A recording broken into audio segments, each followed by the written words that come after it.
With Kong Skull Island on its way at the time of this recording, we thought it would be fun to look back at some King Kong facts. This character has a lot going on, so without further ado, I'm Sasha Wood, and these are the top 10 surprising facts about King Kong.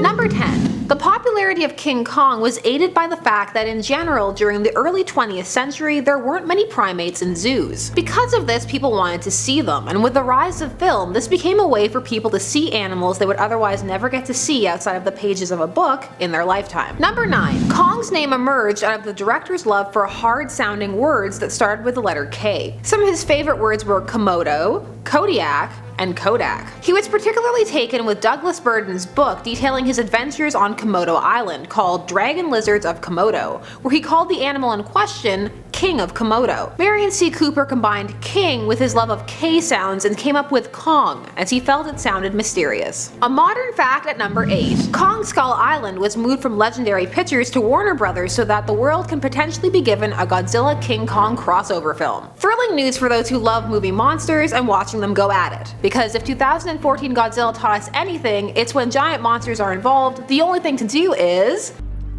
let them fight. Even more about Skull Island at number 7. Director Jordan Vogt Roberts, the director of Kong Skull Island, has stated that his inspiration for the skull crawlers came from Satchel from Neon Genesis Evangelion, Cubone from Pokemon, and No Face from Spirited Away. That's quite the eclectic bunch of inspirations. Speaking of inspiration brings us to number 6. Director Peter Jackson, who made the 2005 remake of the film, was enamored with the original film from the age of 9, and even paid tribute to it in his 1992 gore film, Brain Dead. In this film, he used Skull Island as the origin for the zombie plague. Being able to direct the remake has been a dream come true. Number 5. King Kong's ending was conceived of before the rest of the story. This happened after the director, Marion C. Cooper, saw some warplanes flying over the New York insurance building. He said, "Without any conscious effort of thought, I immediately saw in my mind's eye a giant gorilla on top of the building." However, Marion had wanted to make a movie about gorillas in general for years, so when he came to RKO, he felt it was time to make his terror gorilla picture, and decided it would be best if his gorilla was also giant-sized. More about the gorilla in question at number 4. While producing the test reels for the 1933 film, Kong was known as the giant terror gorilla. His appearance was streamlined to make him slimmer, as it was felt that real gorillas' large bellies and buttocks were too amusing. King Kong has become known for the groundbreaking work it did in special effects, particularly stop-motion animation and the blending of live action with said stop-motion. Number 3. Because of all the legal troubles we'll dive into in a bit, there are many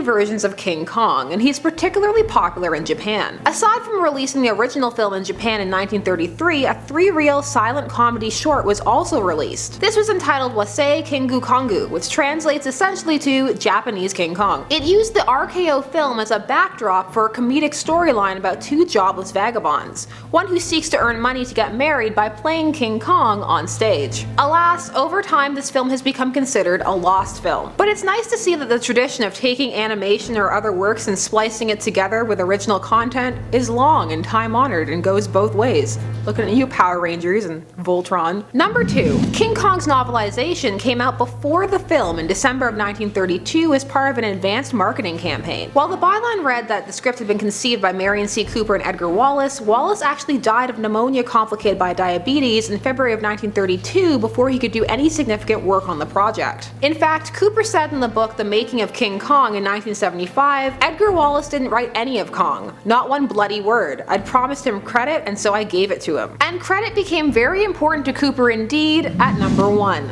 King Kong has been involved in several rights lawsuits regarding intellectual property, essentially since its conception. Marion C. Cooper always assumed that he owned the rights since he conceived the character, and he believed he had licensed the character to RKO, not sold him outright for any future projects. However, when he tried to get a Tarzan vs. King Kong project made and saw all the legal activity surrounding it, he began to worry. Years later, when Toho made King Kong vs. Godzilla, Cooper found he could not oppose the project, and was not even the one being negotiated with. Instead, Toho was negotiating with RKO. Cooper then stated, "My hassle is about King Kong. I created the character long before I came to RKO and have always believed I retained subsequent picture rights and other rights. I sold to RKO the right to make the one original picture, King Kong, and also later Son of Kong. but that was all. During this ongoing battle that went on for years, one lawyer wrote, "For the sake of the record, I wish to state that I am not in negotiation with you or Mr. Cooper or anyone else to define Mr. Cooper's rights in respect of King Kong. His rights are well defined, and they are non-existent, except for certain limited publication rights. The battles are still ongoing to this day and have expanded to involve even more aspects of the character, such as special effects. But we would be here all day, honestly. We could do a 10 on just this alone, which I will if you want." So those were 10 surprising facts about King Kong.